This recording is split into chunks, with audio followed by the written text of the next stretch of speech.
రండి రండి కూర్చోండి అన్న. ఏంటి సంగతులు చెప్పమా. అయిపోయిందంట ఎంత అయిపోయి మొత్తం? Just 30 lakhs per annum. అబ్బా సాయిరామ్. 30 lakhs ఏంది కింద కార్ లేదండి? అది కాదు మా, నిన్న పబ్కి వెళ్ళాను. అమ్మా చాలా చిన్న సెకల్ లేవురా నీలా. వెళ్తే వ్యాలెంట్ పార్కింగ్ నీ రేంజ్ లో చాలా బాగుందన్నా అని అన్నారు. యాంటిక్ పీస్ అని అడిగాడు. ఎక్కడో కొడుతుంది సీనా. తీసుకోవా, నీకు నచ్చిందా తీసుకొని చెప్పి ఇచ్చేసా. అది కాదు బా, నీ ఆడి బిఎండబ్ల్యూ ఏమయ్యా, ఎలా వచ్చావు? ఆడి బిఎండబ్ల్యూ ఏముంది, ఇక్కడే మా పన్నోడు అడిగితే సరదాగా అలా ఇంటికి వెళ్ళొస్తానంటే ఇచ్చి పంపించారు. నేను నమ్మను.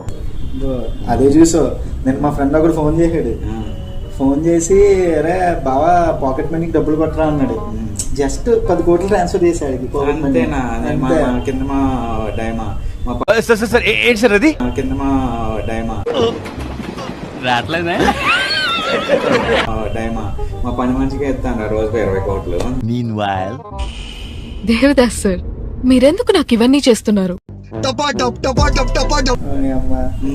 నిన్న మనకి ఆస్ట్రేలియాలో 4 చాపర్లు ఉన్నాయి కదా, పార్కింగ్ స్పేస్ లేదని చెప్పి అక్కడ మనకి చూసుకుంటాడు కదా మన చాపర్ని, ఆడికి 2 ఇచ్చాను బా.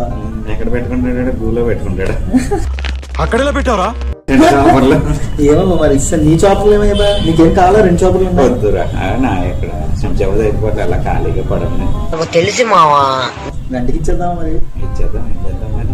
సరే కానీ మరి చాయ్ తాగడానికి వెళ్దాం పద. చాయ్ కంటే నా అకౌంట్ లో ఓ చాయ్కి ఉన్నట్టున్నాయి డబ్బులు. మరి ఏమిటండి మీరు మాట్లాడేది? ఓ చాయ్కి ఉన్నట్టున్నాయి డబ్బులు. మరి సరే పద 1/2 తాగుదాం. చాలా సేపు సస్పెన్స్ తర్వాత నాకు కూడా అర్థమైంది. అంతేనా? అంతే. నీ ప్యాకేజ్ నీ కార్లు ఏమైంది? పిచ్చండి ఇది. అయిపోయి